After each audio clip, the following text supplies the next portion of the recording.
Nag-away na nga itong magkapatid na ito nga si RJ at ito nga si Giselle. Dahil nga itong si RJ ay naniniwala na sa sinasabi nitong si Dax. Samantalang itong si Giselle ay hindi siya kumbinsado at hindi rin siya naniniwala na si Moira ay hindi salarin ng pagkawala ni Lila Pepe. Malakas ang kanyang kutob at talagang pinagsasamantalahan ni Zoe ang pag-ibig ni Dax sa kanya at ginagamit niya ito para makuha ang malaking pabor para sa kanyang ina. Kung kaya't itong si Dax biglang nagbago ng testimony, bumaliktad dito at ang idilidiin ngayon ay si Doc Carlos. Sinabi ni Giselle na siya ang nagiging dahilan kung bakit pinayagan ng korte na makapagpiyansa itong si Moira at tuluyang makalabas ng kulungan dahil sa humina na ang kaso na pinatong sa kanya dahil sa kagagawan nga ni Dax. Kaya't ipinangako ni Giselle dito kay RJ na hindi niya titigilan itong si Moira. Ngayong nakalabas na ito ng kulungan ay hindi niya ito tatantanan hanggat sa hindi lumabas ang katotohanan tungkol sa kaso nga nitong si Lila Pepe.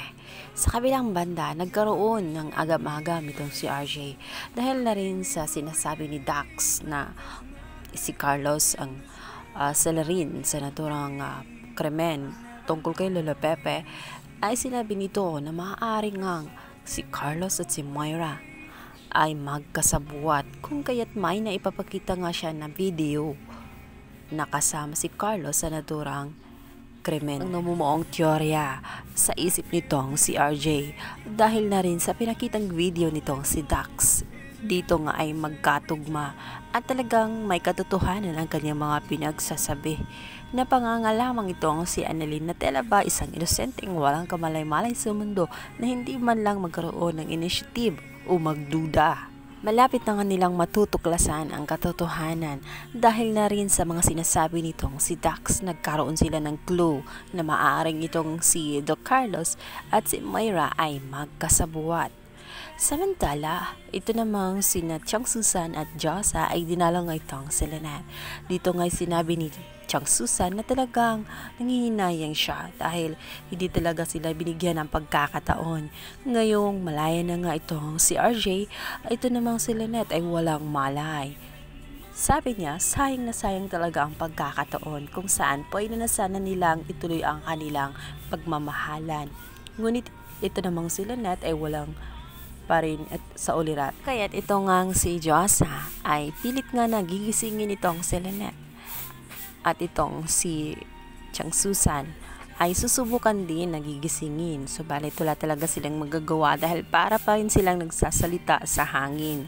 Sinabi ni Chang Susan na sana nga raw ay gumising na itong si Lynette dahil tanging pirma na lamang ang kulang sa dokumento para tuluyang mapawalang bisa ang kasal niya dito kay Doc Carlos. Sinabi ni Chang Susan na pagod na siya at nagsasawa na siya dahil nga ang kanilang pag-iibigan ay tela isang pinagtagpo at hindi itinadhana.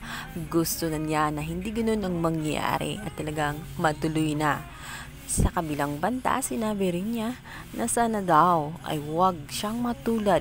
Pag nagising siya ay huwag siyang mawala ng amnesia na kagaya kay Doc RJ.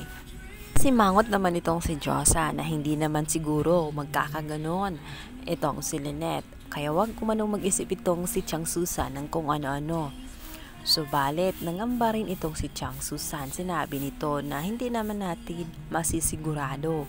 Alam ba natin na ito nga si Doc RJ ay magkakaganyan sa kanyang sitwasyon ngayon? Nagkaka-amnesia. Yun na lang ang mangyayari kay Lynette kung talagang magkatotoo ang sinasabi at mga hinala nitong si Chang Susan. Paano kaya kung sa paggising ni Lynette ay wala siyang maalala kundi ang bahagi lang kung kailan kasama niya